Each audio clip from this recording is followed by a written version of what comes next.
Hey, welcome to my channel, Life in the God Lane. This is a power verse for the day for Wednesday, May the 18th, 2022. I call this How to Win the War, Resist and Stand Firm. It's from Ephesians 6, verse 13. Now, I hope you'll subscribe.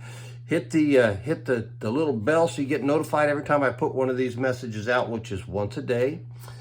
Hit the button that says up. I like this.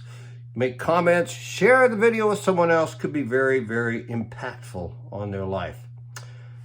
It's easy to fall to temptation, and that's where the war is fought.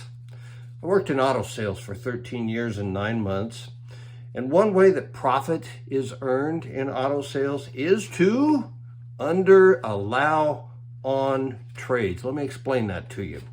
Let's say that your trade is worth $5,000 in Kelley Blue Book or Black Book. There's different books. But if the salesman shows you a trade value of $4,000 and your trade is worth $5,000, he just added $1,000 profit to his deal.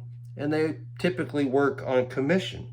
If he gets 30% commission on the profit, he just put $300 in his pocket. It's tempting. It's tempting. Now, I would not knowingly underallow on a customer's trade. And the managers were always unhappy with me on that note.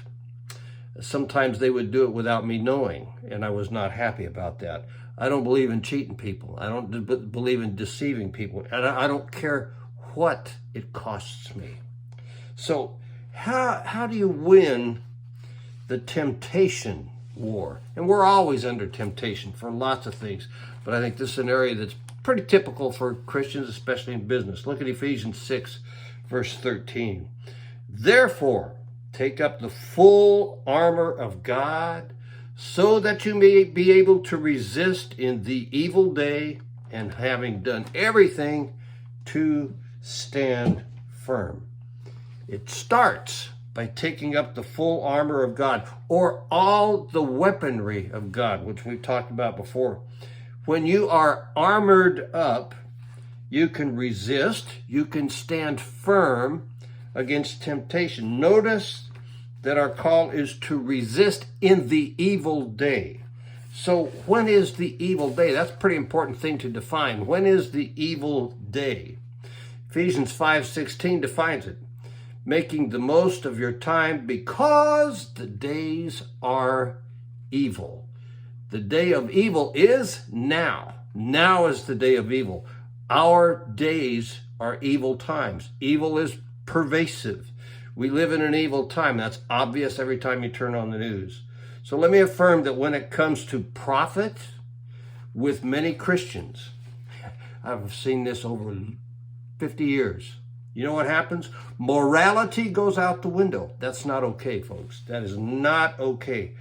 Almost no resistance to taking advantage of people or misusing them for the sake of profit. Now remember that how we think and how we feel does not determine truth. We ought to be operating on truth. One of the devil's greatest lies is that profit justifies deception, or profit justifies taking advantage of people. It does not. In fact, if you decide not to take advantage of people, if you decide not to deceive them, you'll do better. You can be assured of that. Capitalism is the greatest economic system ever devised, but not at the cost of deceiving people and taking advantage of people for profit. Wrong every time. The Christ follower needs God's weaponry to stand against the lie. Stand and serve people, never deceive people, never take advantage of people for profit. Profit is good, but not at the cost of deception or at the cost of taking advantage of people. God's chief creation, created in his image, should be honored and respected. So ask this question: is what I'm doing making Jesus look good or bad? If the answer is bad, resist and stand firm. Bless your heart. I'll talk to you tomorrow.